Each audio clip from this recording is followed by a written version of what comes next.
Oi, bom dia. Entramos pontualmente às 11 horas. Hoje a live é com um convidado muito especial. Estou esperando então o Ricardo chegar. Olha lá, chegou.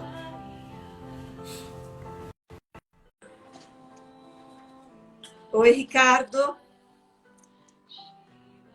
Esperando o Ricardo. Ai, eu tô emocionada. Ai, gente, eu tô emocionada.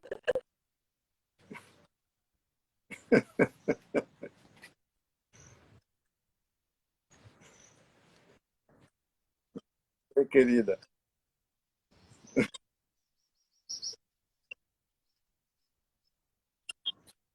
Professora, um pouco, né? E é um tema tão importante que acho que está me colocando nesse estado assim, né, Ricardo? E eu gostaria de falar que a decisão de ter convidado o Ricardo neste momento foi que eu vi uma postagem dele, do Bhagavad Gita, umas fotos no Instagram dele, e eu vi o quanto ele conseguiu correlacionar com o exato momento que parece que a gente está vivendo uma guerra, né, Ricardo? Parece que a gente está vivendo uma guerra. A gente está num campo de batalha e tudo parou. E esse é o momento em que a gente está refletindo. Então, estamos vivendo o próprio Bhagavad Gita nesse exato momento. E quando você fez aquela postagem trazendo, correlacionando exatamente o nosso momento que a gente está vivendo exato agora, único na humanidade, com essa literatura tão sagrada, eu falei, nossa, seria muito bacana se a gente pudesse estar refletindo juntos, trazer você para estar conversando com a gente sobre. Então, é com muita satisfação, Ricardo, que nós te convidamos, com muita alegria no coração que a gente recebe você, né, na nossa casa aqui, que são nossos amigos, as pessoas que viajaram com a gente. Então, é com muita alegria e satisfação que a gente está recebendo você. Então, eu gostaria, para quem não te conhece, Ricardo, que você pudesse falar um pouquinho da tua história, para que a gente pudesse, as pessoas que não te conhecem possam se conectar um pouquinho também com você. E porque acho que essa é uma mensagem que é de coração. Eu acho que quando ela chega no coração é que ela tem o seu efeito, né? E então te passo a palavra. Bom, obrigado, Rebeca, Mohan. Grande abraço para vocês, irmãos queridos, e a todos aí que estão nos ouvindo. Eu queria, antes de falar de mim, eu queria dar um pequeno spoiler. Tá. De uma parte bem avançada, lá na frente da história do Gita, que é logo no final da história. É um spoilerzinho pequenininho só. Arjuna pede a Krishna, finalmente, que mostre a ele não a forma humana, mas a forma divina dele. E Krishna diz para ele, meu filho, você não consegue me ver com seus olhos mortais, eu preciso abrir seu olho espiritual. Ele aí concede a bênção suprema a seu amado discípulo, e Arjuna vê a forma universal de Krishna. Universos dentro de universos, e galáxias, e estrelas, a onipotência do Senhor, a onipresença, e ele fica extasiado com aquilo, ele entra instantaneamente em samadhi. Sim. Mas no final da experiência, ele começa a sentir medo do lado maligno da criação, do lado escuro, e ele implora a Krishna que deixe ele vê-lo outra vez na sua forma humana. E Krishna, de uma forma muito compreensiva, fala assim, meu filho, seja feita a sua vontade, e reassume a forma humana. E Arjuna se prostra aos pés dele, cheio de reverência, cheio de um sentimento indescritível, depois da experiência que teve. E Krishna fala para ele, olha, meu filho, se você quiser me adorar dessa forma, tudo bem. Sim. Mas a minha forma favorita é que você me veja como o mais próximo dos seus amigos, como o mais amado dos seus amantes, porque a nossa relação, você acabou de ver, ela é fundamentada no amor. É. Então,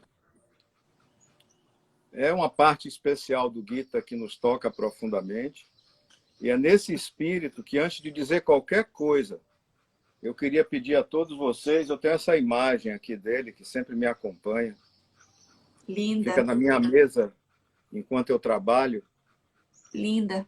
Uhum. e eu queria tocar os pés dele e, junto de todos vocês, fazer uma pequena oração para que ele esteja presente, para que ele esteja mais próximo dos próximos, para que ele guie nossas palavras, guie nosso coração e guie tudo o que a gente fizer durante essa live, durante toda a nossa vida. Amém. Deixar ele aqui do meu lado, tomando conta de mim. Sim. Bom, eu podia facilmente dividir minha vida em antes do Gita e depois do Gita. Uhum. Então, Sim. contando um pouquinho da minha história antes do Gita, eu nasci em Salvador, aqui pertinho de Itaparica, onde eu estou, Sim. em 1960. E desde criança, desde que eu me entendo por gente, com 4, 5 anos, eu olhava para o mundo e falava, que coisa sem sentido. Uhum. Esse mundo não faz, mas nem o mais básico sentido. Eu aí procurei minha mãe, né, e falei para ela isso.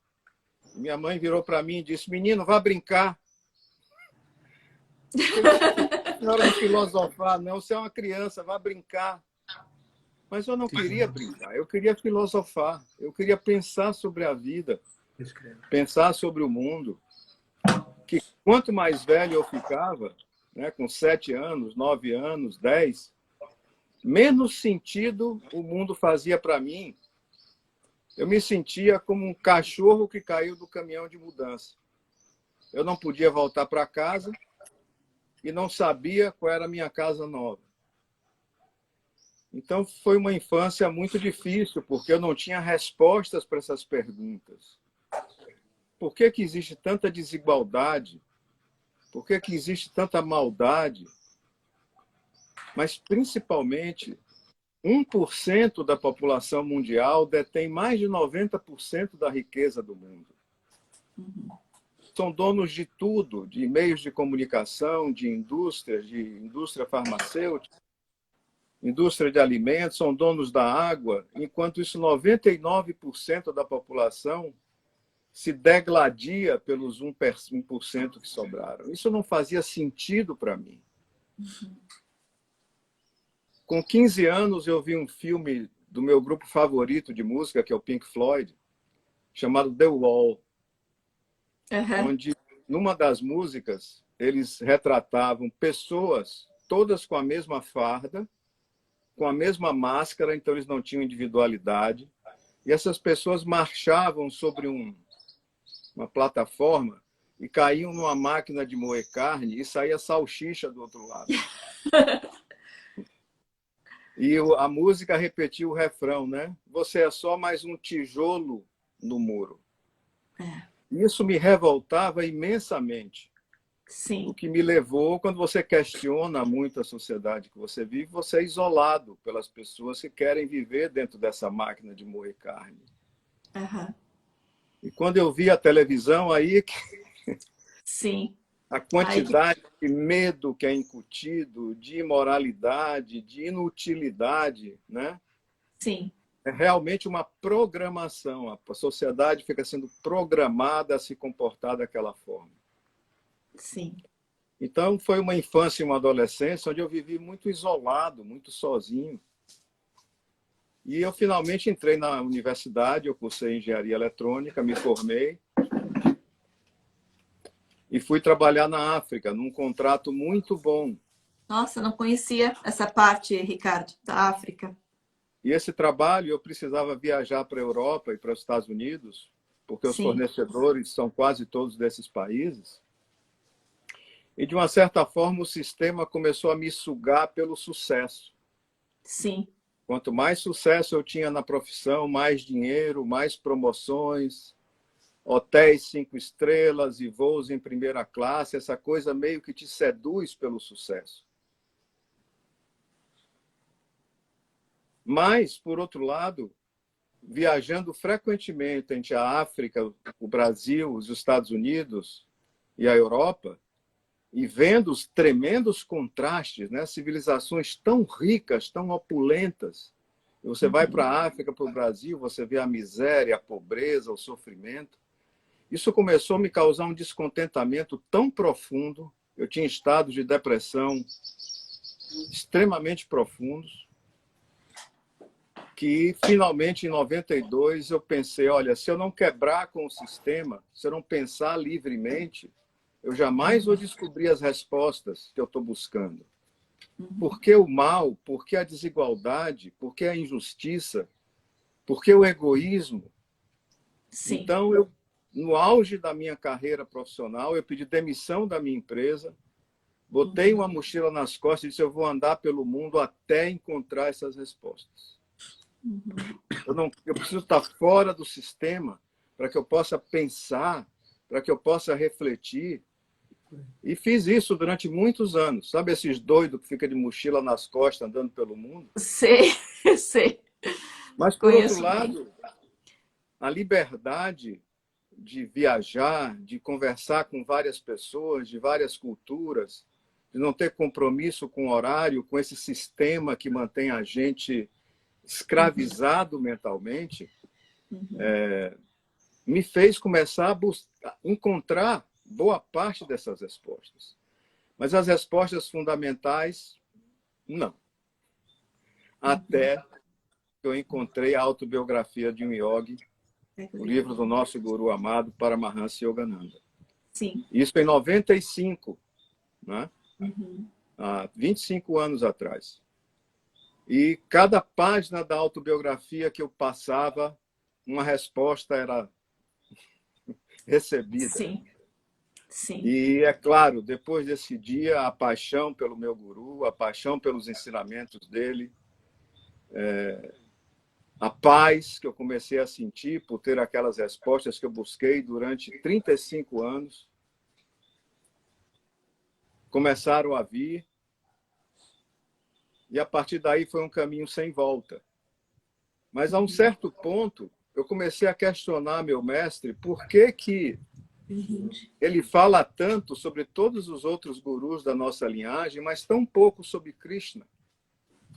Eu comecei a ficar, então, obstinado a buscar mais informações sobre Krishna.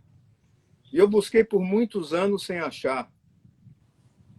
Até que na casa de uma amiga, ela falou casualmente, porque eu gosto muito de ler, ela sabia disso. Sim. Ela falou, você já viu esse livro aqui, o Bhagavad Gita de Krishna? Foi a primeira vez na minha vida que eu ouvi essas palavras. Aquilo bateu na minha alma que nem uma lança, que nem um raio. E eu imediatamente pulei, quase bati nela para tomar o livro da mão dela para ler. Mas eu estava começando na selfie e eu me lembrei, caramba, acho que o mestre escreveu um livro sobre o Bhagavad Gita. Eu não vou ler esse livro, não, eu quero ler o livro dele. E aí, pela primeira vez, eu botei as mãos nessa preciosidade. A interpretação de Yogananda do Bhagavad Gita. Pega lá, amor, legal, não. Como o livro não estava disponível no Brasil ainda, eu descobri que o Centro de Meditação em Salvador tinha esse livro na biblioteca. Eu corri para lá que nem um louco, eu não sei como é que eu não bati o carro. E eu fui na biblioteca, quando eu tirei o livro da prateleira, tinha poeira ao redor, ficou a marquinha do livro, sabe? E quando eu vi no cartão, nunca aquele livro tinha sido retirado da biblioteca. Nossa, Eu nossa. estava sendo o primeiro. Nossa. E contando um pouco antes, desde pequeno que eu sei que o número 9 tem um impacto grande na minha vida. Para mim é um sinal, toda a minha numerologia da 9 é um número que está presente nas casas que eu moro, nas placas de carro que eu compro. Né? Para mim é um sinal de Que coisa boa. O Número 9. da espiritualidade, né, Ricardo? É o número da espiritualidade, o 9. E quando eu peguei o cartão para assinar, né, que eu estava retirando o livro da Sim. biblioteca do centro, tinha que escrever a data. Era 9/9/99, às 9 horas da manhã. Nossa, que sincronicidade maravilhosa. Foi o meu primeiro contato com esse tesouro aqui. Eu não conseguia nem dormir, nem comer. Eu só queria ler o Gita. E todas as respostas que eu busquei durante toda a minha vida, eu encontrei nesse livro, num único lugar. Eu procurei pelo mundo todo, em várias pessoas, incessantemente, de uma forma obstinada, e encontrei todas as respostas nesse livro. E a paz que eu sinto desde então, eu só posso me curvar diante de Krishna todo santo dia e, sei lá, de alguma forma tentar transmitir essa gratidão, porque minha vida de lá para cá é uma vida... É diferente, não é? Quando você tem as respostas, quando você Sim. sabe onde você se insere, porque as coisas são como são. Então, Sim. gratidão eterna. É uma profunda gratidão que nasce do coração da gente, porque quando é algo que angustia a alma e você começa a receber o néctar das respostas, é só gratidão que vem no coração da gente. Então, reverências à tua linda história, Ricardo. Não conhecia, não sabia que você também tinha sido mochileiro das galáxias. Sabe aquela música de Raul Seixas? O moço do disco voador? Não me deixe aqui enquanto eu sei que tem tanta estrela por aí. É. Que lindo, linda a tua história, maravilhosa. Então, Ricardo, vamos entrar no Gita, na história do Gita, né? Eu queria que você falasse um pouquinho para as pessoas que estão entrando, às vezes até pela primeira vez em contato com essa literatura, através de nós, de você, por que ela tem essa importância tão grande dentro de um compêndio gigantesco que é a literatura védica. Então, a literatura védica ela é gigante, escrita há milênios, mas existente há não sei quanto mais do que milênios. Mas em algum momento ela foi escrita, 5, 10 mil anos atrás, e viva até hoje. Então, e ela é gigantesca, essa literatura. Porque isso aqui, ele é grande, gente, mas o Gita, porque ele está interpretado por Paramahansa Yogananda, esse aqui é só um volume. Mas a Gita talvez seja algo desse tamanhinho, né, Ricardo? Bem pequenininha, só os versos. Porque são 700 versos, 18 capítulos. Então, como que um livrinho desse tamanhinho teve um significado tão gigantesco, homericamente gigantesco, perante até uma literatura tão rica e grandiosa como é a literatura védica? Acho que eu queria que você começasse mais ou menos localizando essa literatura dentro de uma literatura maior. Quando você me convidou para a live, Rebeca, meu primeiro sentimento foi, não. Eu lembro. Tem em português, Muita sim. coisa. Eu sou uma pessoa muito reclusa, né, desde criança. Sim. Vivo em retiro há 25 anos. Então, é o primeiro aspecto. Mas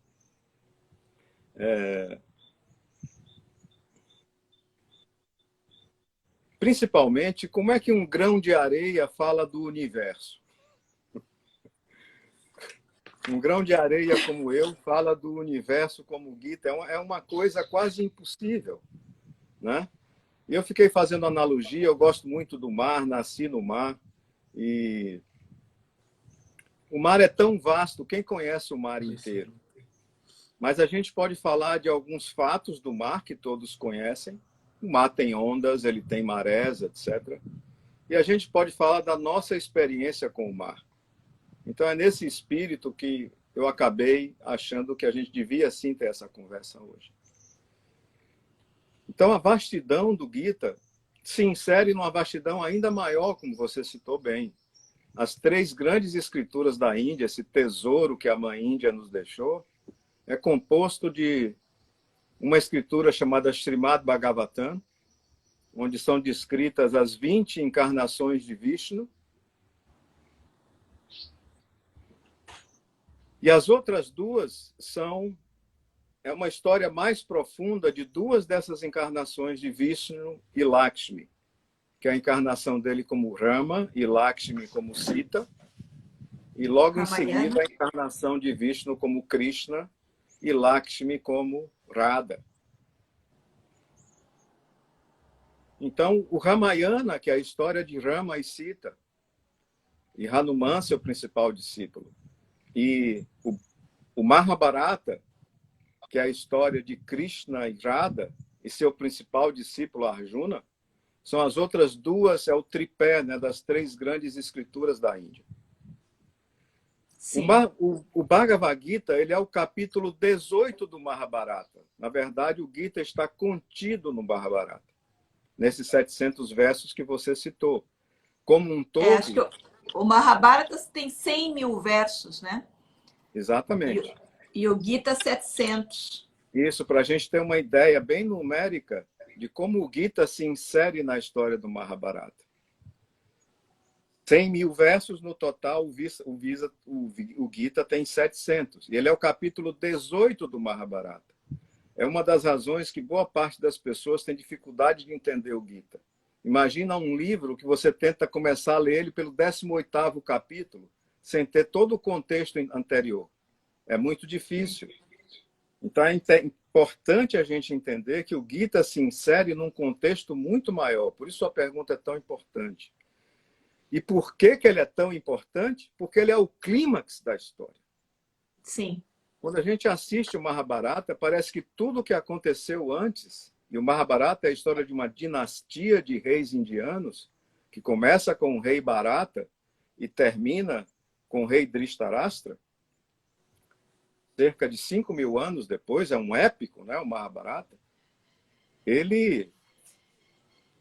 Todo esse contexto que leva à guerra de Kurukshetra, que é o palco onde acontece a conversa entre Krishna e Arjuna, no Bhagavad Gita, parece que tudo o que aconteceu antes conduz a esse momento supremo no campo de batalha, onde Krishna contempla seu discípulo desistir da guerra, minutos antes da guerra começar.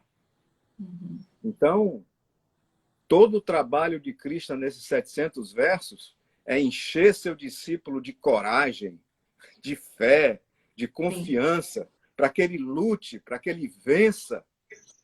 E é exatamente essa mensagem poderosa de Krishna que levanta Arjuna e vai levantar cada um de nós. Porque é exatamente o que cada um de nós precisa, que o nosso mestre nos sacuda e diga: saia dessa covardia, saia desse medo e confie em mim, lute. Você é um pedaço de mim, você é um pedaço do Espírito. Então, uma mensagem tão importante como essa, tão fundamental como essa, num diálogo direto entre mestre e discípulo, né, é que torna o Bhagavad Gita uma pérola. O grande discípulo do mestre, Rajarsi Tanakananda, disse que o que a Índia deu para o mundo não pode ser retribuído nem com toda a riqueza material que o mundo possa dar de volta à Índia. E a grande pérola é o Bhagavad Gita. Sim. Porque era exatamente no momento da guerra, que a guerra iria ainda começar, uma guerra santa, como você mesmo me falou, né? Exatamente no momento em que as duas partes da mesma família, eles eram primos, né, Ricardo? Né? Eles eram primos e estavam travando uma guerra para a disputa de uma cidade, né? Que por justiça era dos Pandavas, né? Porque eram os Pandavas e os Kauravas. E por justiça era dos Pandavas, mas os Kauravas tinham pego para eles. Então, e os Kauravas fizeram muita coisa errada, fizeram muita injustiça. Então, por justiça, os Pandavas tinham que recuperar essa cidade que era Hastinapura. Você vai me corrigindo aí, Ricardo. E aí, nesse exato momento em que os dois exércitos estão ali, um de frente para o outro, e que Arjuna está ali em cima da carruagem com o Krishna, e ele entra em conflito existencial, né? Ele entra em conflito existencial minutos antes da guerra. E esse minutos antes da guerra e esse conflito existencial, quando Krishna conversa, quando Arjuna conversa com Krishna, é o Bhagavad Gita. Toda a história antes e depois é o Mahabharata. E o Gita, ele é somente esse diálogo que aconteceu. E o interessante é que ele foi escrito depois, né, Ricardo?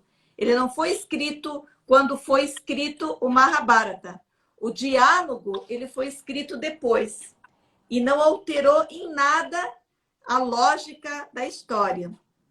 E aí, então, exatamente nesse momento. Então, essa história, Ricardo, ela foi uma história somente mitológica para a gente trazer o significado e os aprendizados, ou ela aconteceu de verdade, essa batalha, né,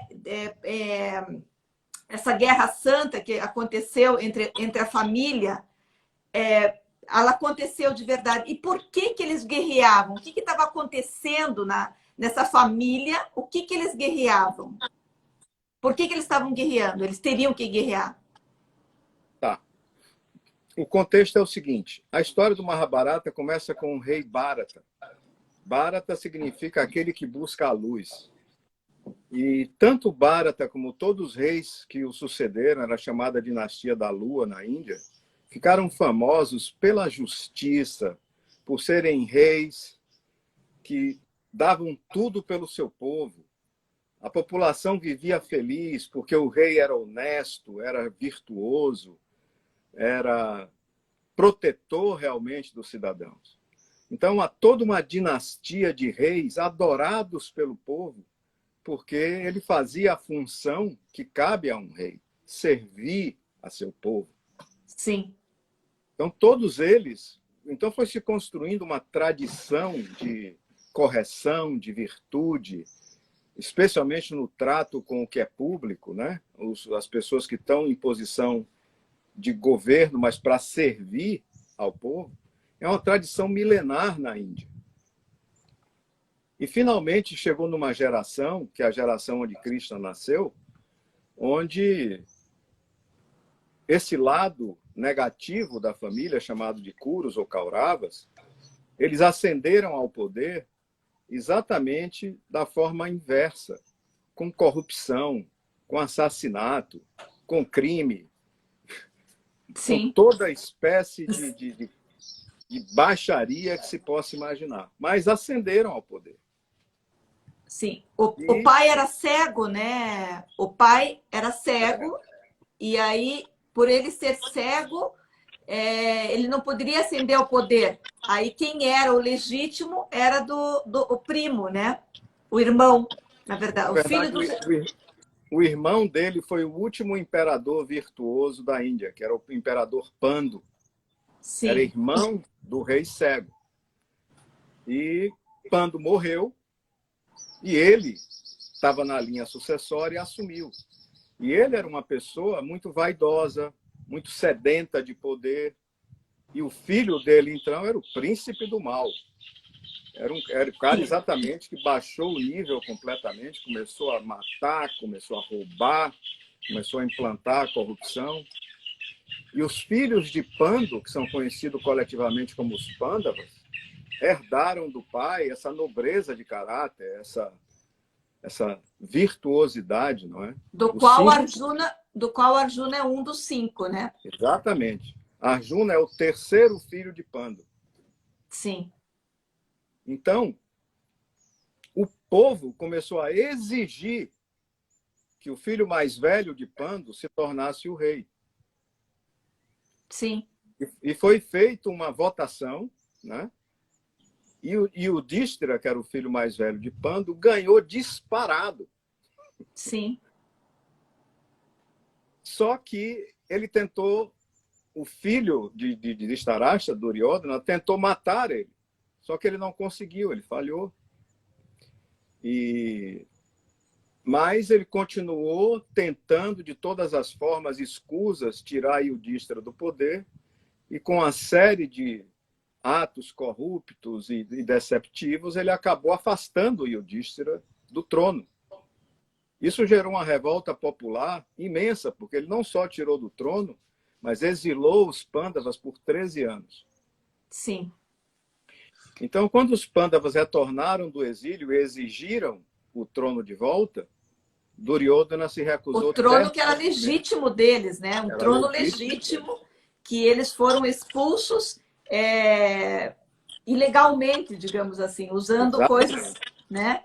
Então, eles estavam ali, cumpriram algo, os 12 anos e mais o 13º ano, e voltaram para, então, retornar ao seu império, né? Digamos assim, né? E aí chegou lá e nada, né? Deles darem de volta.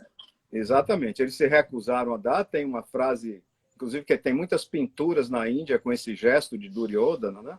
Ele fazendo esse gesto assim, dizendo: eu não dou para os Pândavas nem um pedaço de terra que caiba embaixo da minha unha. Tal a ganância. É a corrupção ao extremo, né? Exatamente. A corrupção e a ganância pelo poder, né? Sim. Então, isso que era um conflito localizado, acabou virando um conflito mundial, verdadeiramente mundial. Porque Sim. ficou claro que teria que acontecer uma guerra, e a despeito da Primeira e da Segunda Guerra Mundiais, que são chamadas dessa forma, mas basicamente só envolveram a Europa e 4 ou 5 países fora da Europa, a grande maioria dos países nem sabia que tinha guerra. Sim. Então é uma certa arrogância e prepotência chamar essas guerras de mundiais, mas foram chamadas assim. A Guerra de Kurukshetra, não. Sistematicamente, os países foram se alinhando ou com os Pândavas ou com os Kurus. Ninguém ficou de fora. Por isso que então é bem parecido do que a gente está vivendo hoje, né, Ricardo? Exatamente, Rebeca. Exatamente o que a gente está vivendo hoje. Ninguém está de fora. A situação Ninguém está de fora. A gente já viveu conflitos que afetam um continente, um país, né? Sim. Faz muito tempo que a humanidade não enfrenta um conflito de proporções mundiais, onde todo mundo está unido ao redor da mesma causa. Então, Sim. de uma certa forma, esse vírus, ele uniu o mundo para tratar do mesmo problema, ou seja, de repente todo mundo está no mesmo saco. Sim. E cada um de nós tem que escolher um lado. Sim. Nesse momento, ninguém pode ficar isento. Krishna, o próprio Krishna disse: se você ficar isento, você já escolheu o seu lado. Sim. E, gente, e o que o Ricardo está explicando para vocês, para nós todos, é tudo Mahabharata. Imagine, nem começou Bhagavad Gita. Ele só localizou na história, contou um pouquinho da história, é Mahabharata. O diálogo ainda nem começou, né, Ricardo? Porque a Gita começa exatamente quando o diálogo começa a acontecer. Quando Arjuna para no meio da guerra, então tá. Então, será que eu vou guerrear? Né? Quando ele vê na frente, no outro lado do campo de batalha, ele vê o tio-avô, o primo, o professor, e ele vacila, né? Ele vacila, ele se sente, ele entra em sofrimento. Arjuna, que é a representação de nós, né? Do nosso coração, ele entra em sofrimento naquele momento e vacila. E aí, Ricardo? Só para dar um pouquinho mais de contexto, tá. Lembra que eu falei que os Pândavas foram exilados? Sim, ficaram 12 anos fora. 13. 13 é o total, sim. Quando o exílio aconteceu, Krishna se reuniu com os Pândavas e disse a ele: olha, podem se preparar, porque isso vai dar guerra. Krishna já profetizou a guerra 13 anos antes, quando os Pandavas foram exilados. E é muito interessante porque ele diz o seguinte, olha, ele se reúne com os Pandavas, né, para analisar a situação estratégica. Ele fala, basicamente, vocês estão fritos. Vocês estão Vocês vão fritos. perder a guerra. Vai ter a guerra e vocês vão perder. E os Pandavas se revoltam. Poxa, você é nosso mestre, nosso conselheiro. Em vez de nos incentivar, você está dizendo que a gente vai perder? E Krishna responde, o que é que eu posso fazer? Eles são mais numerosos. E são Eles mais eram poderosos. 100, né? Eles eram 100. 100 filhos. 100 Os filhos? filhos de Dhritarashtra. Os Pandavas eram 5. 5. Mas Krishna estava se referindo a um avanço numérico do ponto de vista de exércitos, não só deles individualmente. Sim. Eles são mais numerosos e são mais poderosos do que você. Então vocês vão perder. Aí os Pandavas ficam, poxa, você é nosso mestre, dizendo que a gente vai perder, vai entregar logo. Ele fala, não, peraí.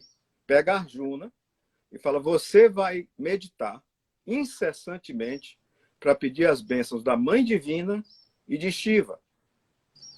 Porque a única chance que vocês têm de vencer essa guerra é se vocês tiverem armas divinas. É mais ou menos a sensação que a gente tem perante a corrupção que a gente vive, né? Corrupção não tanto externa, né, coisas externas, quanto do nosso próprio coração, né? Das nossas próprias dificuldades de vencer internamente. A impressão, realmente, eu não dou conta sozinho. Não é? E repare o que Krishna fala para Arjuna. Você tem que meditar para buscar armas divinas, senão você não vence.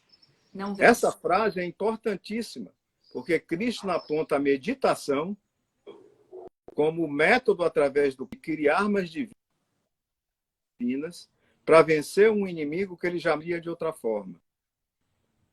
Avançando 13 anos no tempo, quando começa a acontecer o conflito depois do exílio, e Duryodhana se recusa a devolver, os países começam a se alinhar, ou de um lado ou de outro, e se configura uma guerra verdadeiramente mundial, onde todos os países estavam envolvidos. Então, o mundo inteiro estava em jogo.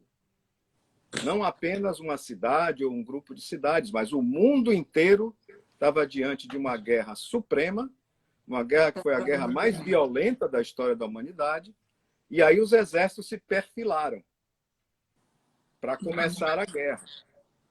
Nesse momento, Arjuna pede a Krishna que pare tudo e leve ele para o centro dos exércitos.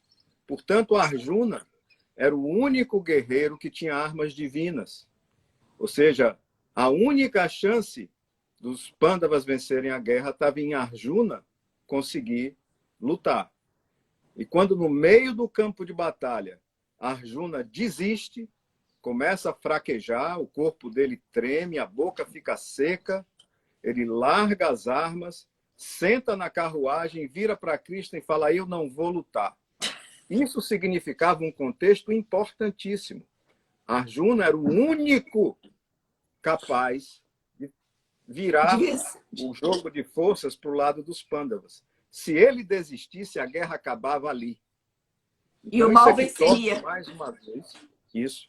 O Gita tão importante, porque se Krishna não consegue incensar seu discípulo a lutar, a guerra entre o bem e o mal ia ser perdida.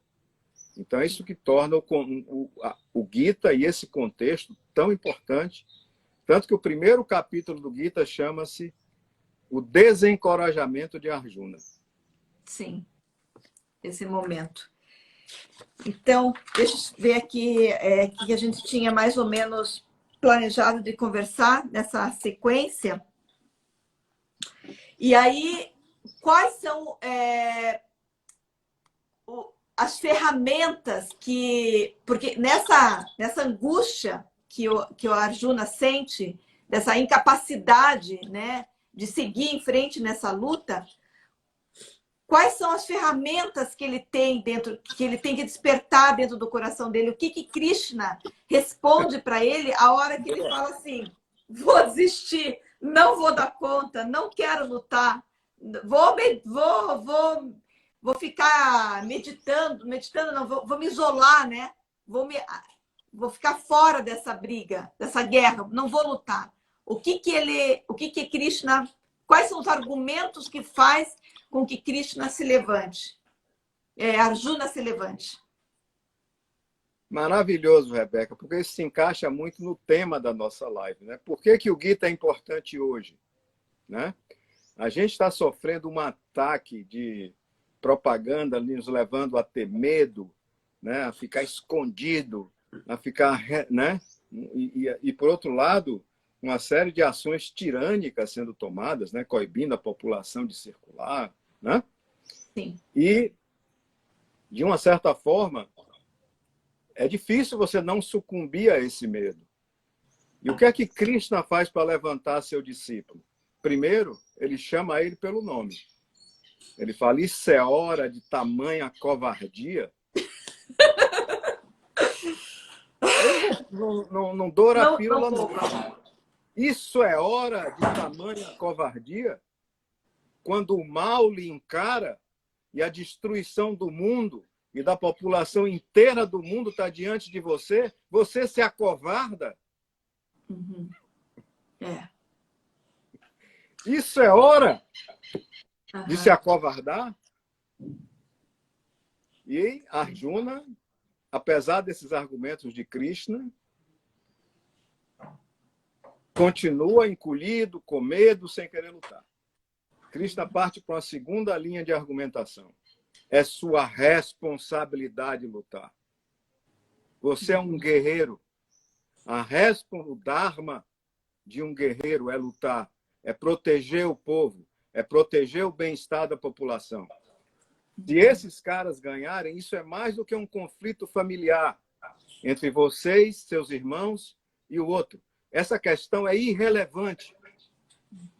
A questão relevante aqui é a luta do bem contra o mal. Se esses caras continuarem no poder, o povo vai sofrer. O povo vai estar submetido a um regime tirânico. Você tem responsabilidade como kshatriya, como guerreiro. É seu dharma lutar. E aí? Nada. Nada, Arjuna, né? está sentado, continua. Continua. E dá para entrar já, Ricardo, nessa simbologia que existe, porque isso que eu acho também tão maravilhoso, que quando a gente coloca esse mal externo, como nossos governantes, sei lá o quê, parece até que fica fácil. Mas e quando o mal está dentro da gente? Opa.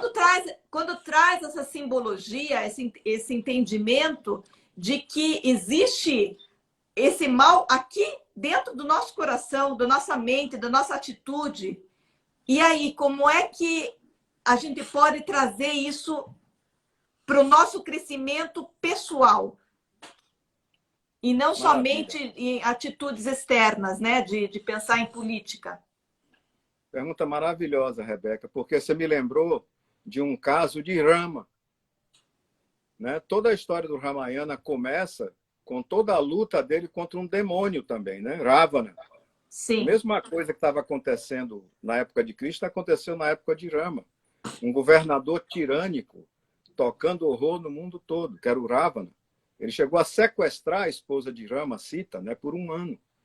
O que levou à guerra santa de Rama contra Ravana, que Rama vence no final, volta triunfal para Ayodhya e festa no país todo, né, pela volta de Rama, pela vitória dele, que é comemorada até hoje, né, sei lá, quantos mil anos, 10 mil anos depois, no Diwali, né?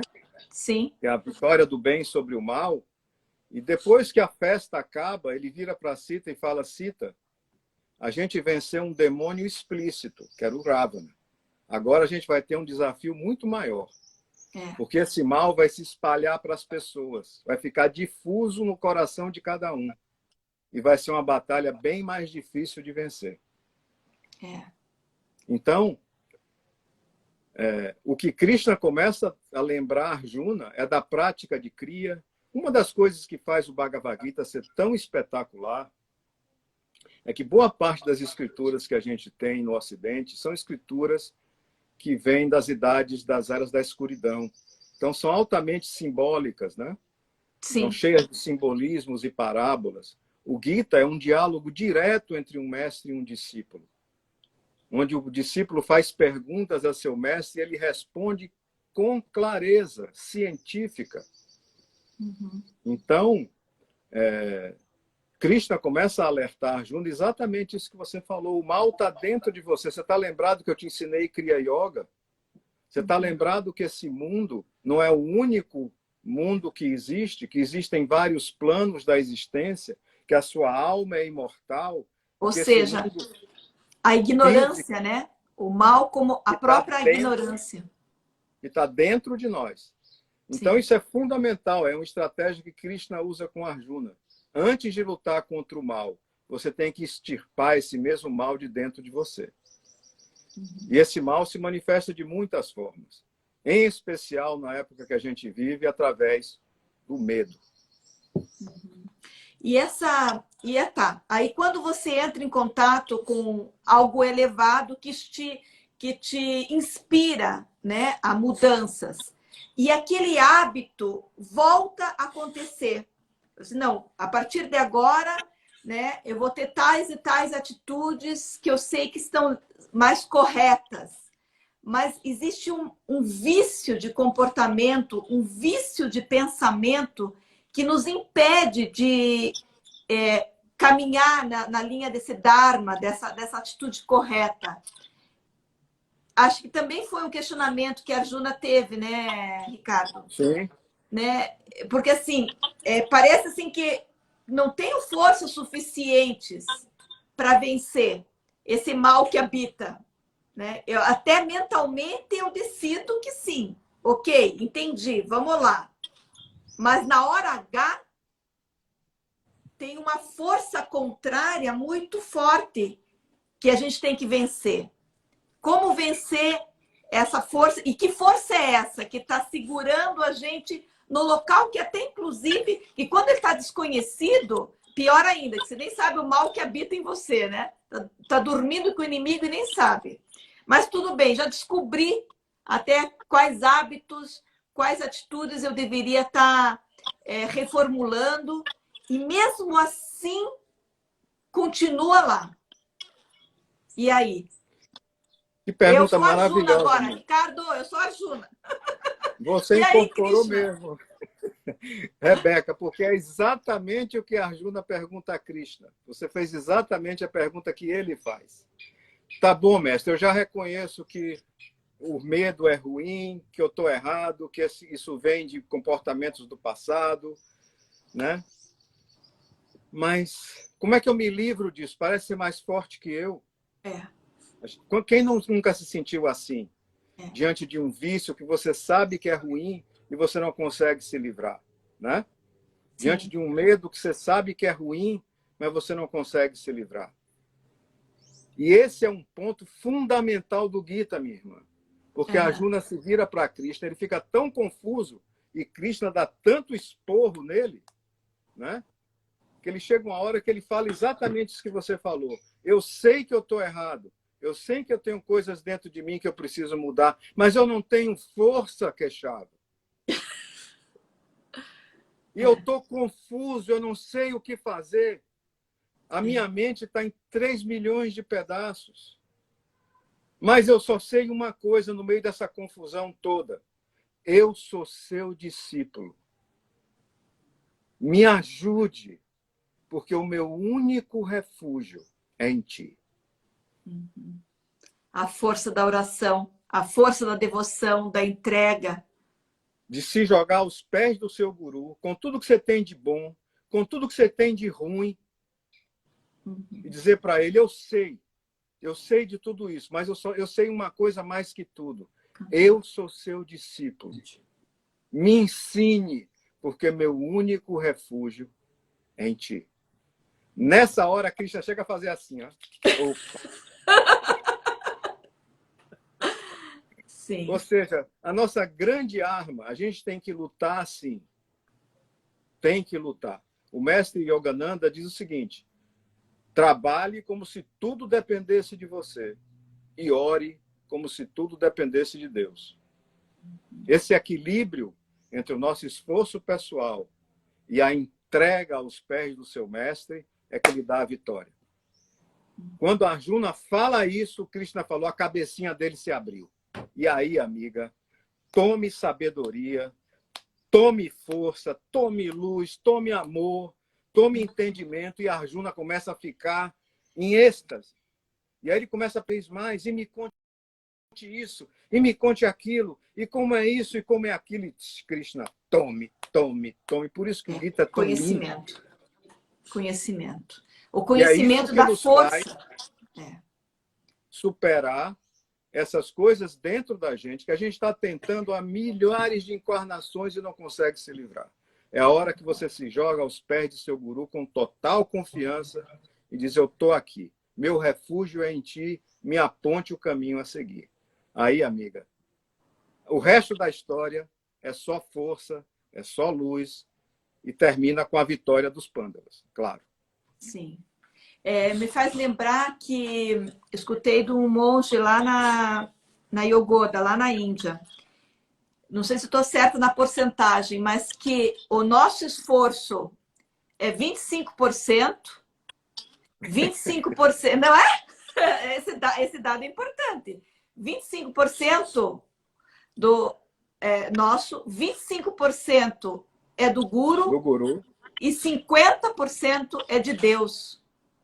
Tá certo? É a graça dele. Perfeito. Então, você pensa que é mais ou menos aquela frase que quando você dá um passo em direção a Deus, Deus dá 10 na tua direção. Então, a força da oração, as pessoas, a gente muitas vezes subestima, né? Subestima o poder dessa oração, dessa entrega, de que quando a gente se coloca aos pés, né? Nós temos o nosso mestre espiritual, que é Paramahansa Yogananda, mas não necessariamente, né, a pessoa está conectada com esse guru, mas aos pés de quem se representa a divindade, o conhecimento, ou a própria divindade propriamente dita, a Jesus, a Maria, né? Quando a gente se coloca inteiramente, os benefícios são muito mais do que você pode imaginar. Eu acho que a gente perde muito de não estar rezando. Eu acho que uma das primeiras ferramentas básicas, e é tão simples, porque você não precisa nem de técnica, né? Porque a meditação ainda você precisa de técnica. Ainda é um passo mais avançado, né? Mas o rezar, você só precisa ter um coração puro e humilde, né? Porque quando Arjuna se coloca ali, ele coloca toda a fragilidade, é sair da prepotência que somos nós quem fazemos alguma coisa, né? Porque a gente pensa que é a gente que faz. E a hora que a gente se coloca na humildade, Deus me ajude, eu não consigo fazer. É que, na verdade, a gente tem que tomar consciência que é impossível fazer sozinho. É impossível fazer sozinho, porque o mal, ele é muito grande. A gente não dá conta sozinho.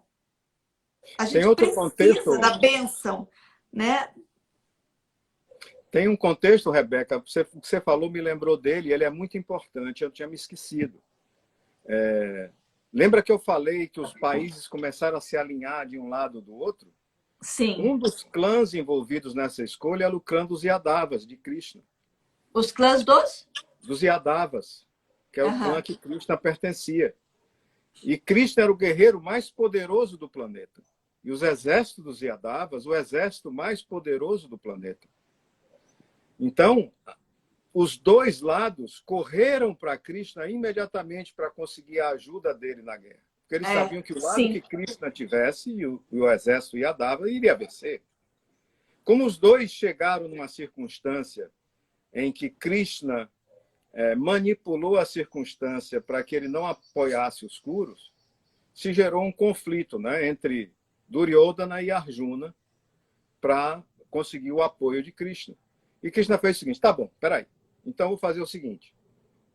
Para um de vocês, eu vou dar todos os meus exércitos, o meu poderoso exército dos Yadavas. E para o outro, eu vou dar só a mim.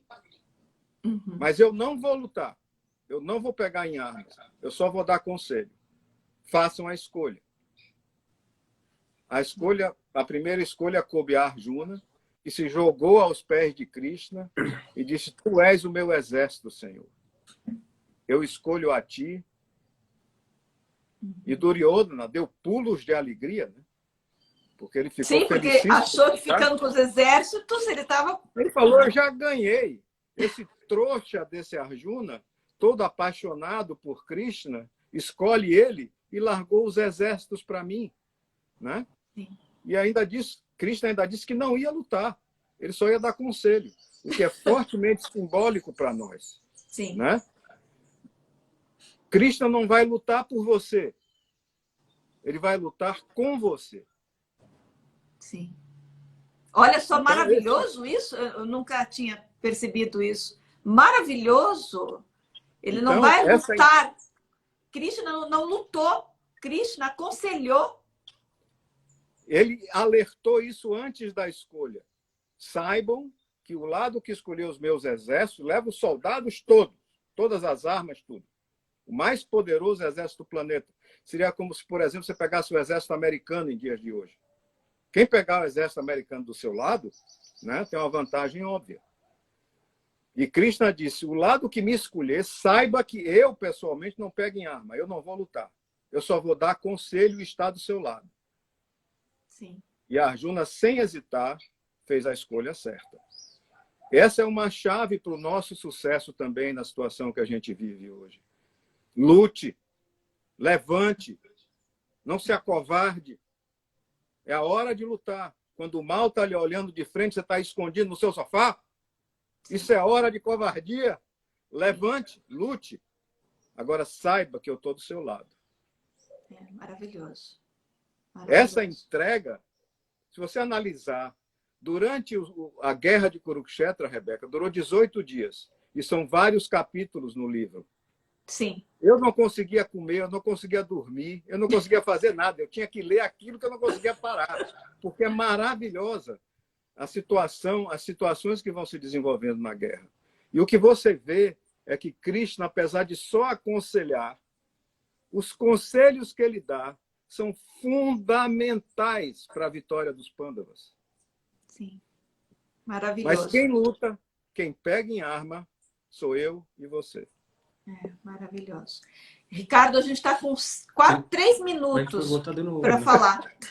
Vamos falar. Se quer falar onde que as pessoas podem comprar ou, sei lá, adquirir? Recentemente, a gente teve o lançamento do Bhagavad Gita em português, uma coisa super recente. Você vê que o mundo está instalando de novo. Então, quem quiser se aprofundar nesse assunto...